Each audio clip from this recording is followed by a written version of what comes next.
back with a first video for 2011. This is going to be a super quick video because I have to go pick my son up at preschool in about 10 minutes.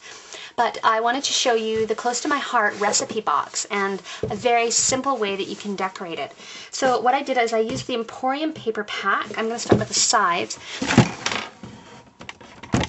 Oh my gosh, my camera just about tipped over on me.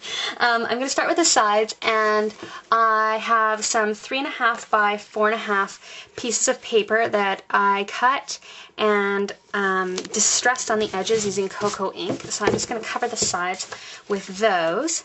Then I'm going to cover the back with the same paper, which is 6 1/8 by 4.5 inches.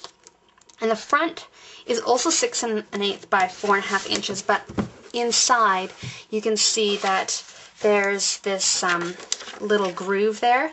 And so what I did was I cut my paper to the 6 1/8 by 4.5, and then I just went and traced out the little window and then kind of cut a little bit inside the window so you could see a little bit of a white border there. So I've got the sides and the front and the back covered. I'm going to work on the lid. The lid is 6 1/8 by 3.5 inches. Again, just cut and distressed out of the Emporium paper, which unfortunately was retired. It's one of my favorite packs, but well, gotta move on and move forward, right? And then again, with the tracing, I cut this piece of paper to 2 1/4 by 6 1/8, and then I just tucked it under and traced the line, and so trimmed it to follow the curve of the box, and then distressed it as well, just like the other pieces. I cut a strip of decorative paper out of the background and textured paper, and it is 6 1/8 by 3, by 3, no, it's 6, sorry, by 3/4 of an inch, no, 5/8 of an inch, sorry. And so it just fits slightly inside the border of the paper like that, okay?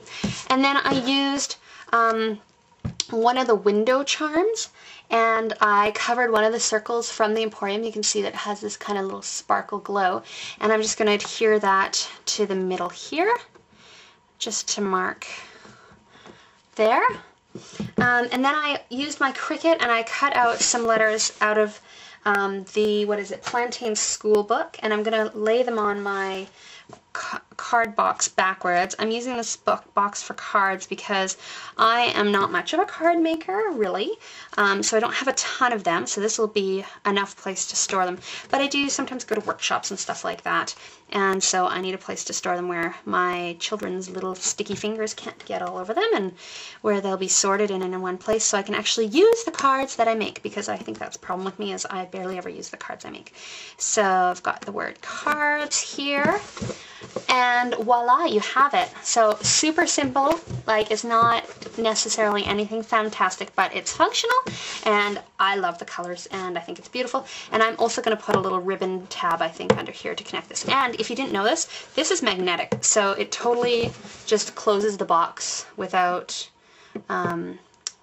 any help, and it just stays closed, so you don't have the box flopping all over when you open it and stuff. So there you go. Simple recipe box to start the year, and I hope this is one of many more videos to come. Bye!